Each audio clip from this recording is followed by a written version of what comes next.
दोस्तों, कई बार हम चाहे जितनी भी कोशिशें क्यों ना कर लें, कुछ चीजें हमारे दिमाग से कभी निकलती ही नहीं है।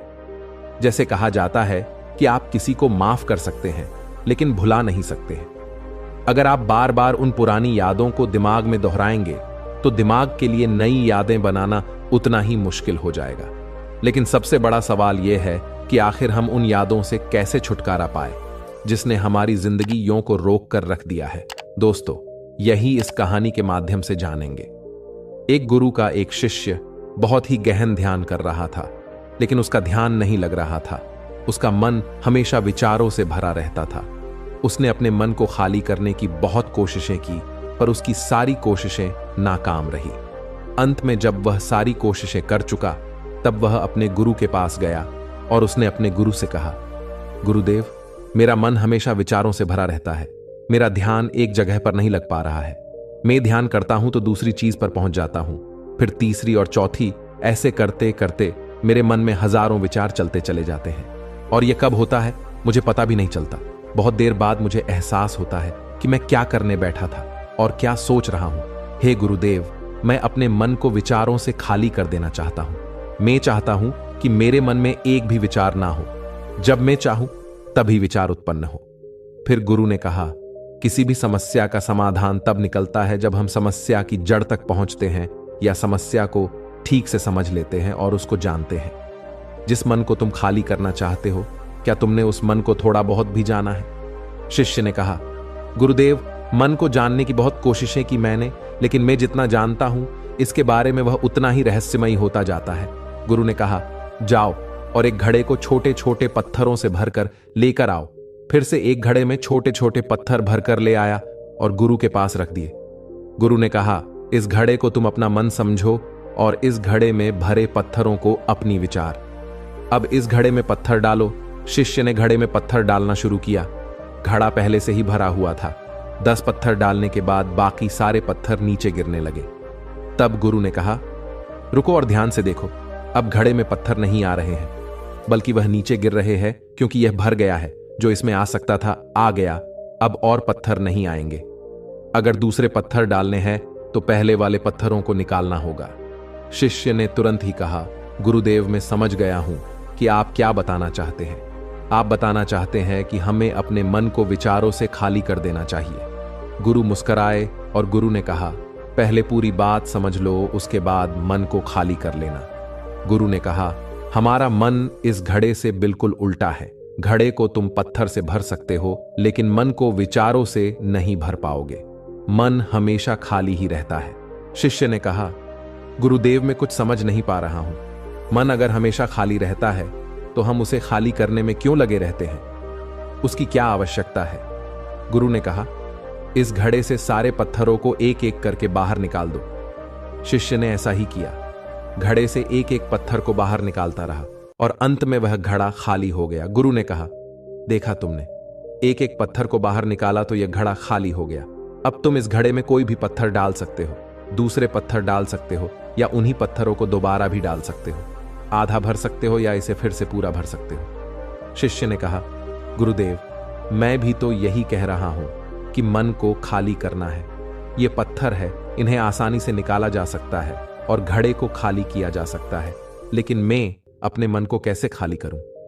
गुरु ने कहा, इस खाली घड़े में एक पत्थर डालो और 2 पत्थर निकालो। शिष्य ने कहा, ऐसा कैसे हो सकता गुरुदेव? जब इस घड़े एक पत्थर होगा तो एक ही पत्थर निकलेगा, भला 2 कैसे निकल सकते हैं? गुरु ने कहा, चलो तो ऐसा करो, इस घड़े में 2 पत्थर डालो और 4 पत्थर निकालो। शिष्य ने कहा, गुरुदेव, ऐसा कैसे हो सकता है? यह कोई चमत्कारी घड़ा तो है नहीं कि 1 डालो और 2 निकालो, 2 डालो तो 4 निकालो। गुरु ने कहा, यह घड़ा चमत्कारी नहीं है, बल्कि यह घड़ा तुम्हारा मन है, वह चमत्कारी है।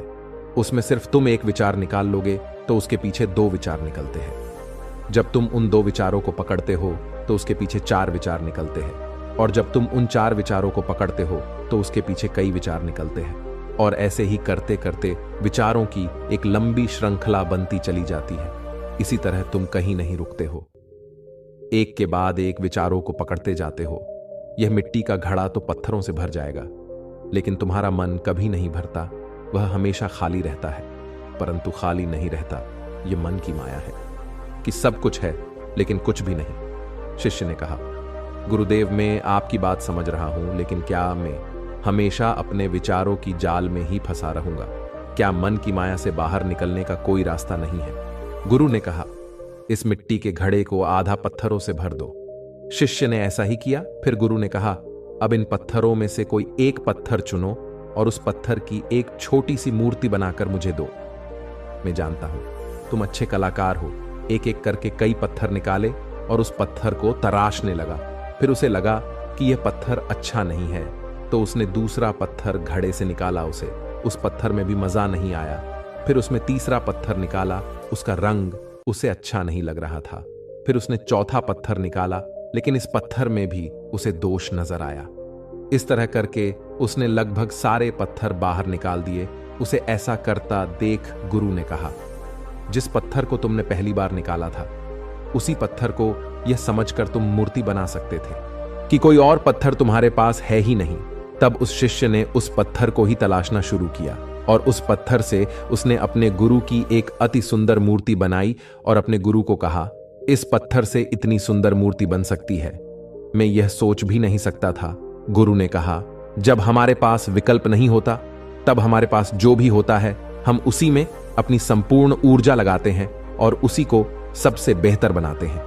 और जब विकल्प होता है, तब हम बस पत्थर ही चुनते रह जाते हैं, मूर्ति बनती ही नहीं। ठीक उसी प्रकार हमारा मन भी हमारे लिए एक विचार के पीछे हजारों विकल्प खोल कर रख देता है और हम एक मुख्य विचार को छोड़कर उन हजारों विकल्पों में फंस जाते हैं। शिष्य ने कहा, मैं आपकी बात अच्छी तरह से समझ गया हूं, लेकिन अब मुझे क्या करना चाहिए, मेरा मार्गदर्शन करें। गुरु ने कहा, मन की जाल में मत सोइए रहो, मन को खाली करने का प्रयास मत करो, अपने ध्यान को एकत्रित करो, एकाग्रता लाओ, जो कर रहे हो उसे अंतिम समझ कर करो। ऐसे करो कि इसके बाद तुम्हें कुछ नहीं करना, और जब दूसरे विचार पर कार्य करो तब केवल उसी पर कार्य करो, किसी तीसरे विचार पर नहीं। मन के माया जाल से निकलना इतना आसान नहीं है, लेकिन अभ्यास करने से सब कुछ पाया जा सकता है। शिष्य ने कहा, गुरुदेव, मैं ऐसा ही करूंगा। यह बात समझाने के लिए आपका बहुत धन्यवाद। हम सब अपने मन को खाली करने का प्रयास करते रहते हैं। हमारे मन में जो विचार उठते रहते हैं उससे हम परेशान रहते हैं। हम चाहते हैं ये विचार कहीं चले जाए और हम शांत हो जाए, लेकिन हम जितना इन विचारों से भागते हैं, ये विचार हमें उतनी ही जोर से पकड़ लेते हैं, क्योंकि हम विचारों को शांत करने के लिए विचारों का ही प्रयोग करते हैं। अर्थात जिन विचारों का प्रयोग करते हैं वह विचार आपके उन्हीं विचारों से जुड़े होते हैं। जिन विचारों को आप छोड़ना चाहते हो वह छोड़ना नहीं चाहते, तो यह कैसे संभव होगा कि आप शांत हो सके?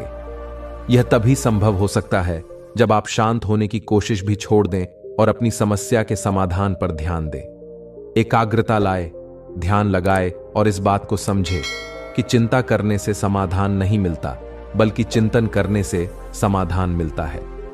दोस्तों, यह कहानी आपको कैसी लगी और आपने इस कहानी से क्या क्या सीखा, हमें नीचे कमेंट बॉक्स में कमेंट करके जरूर बताएं। धन्यवाद।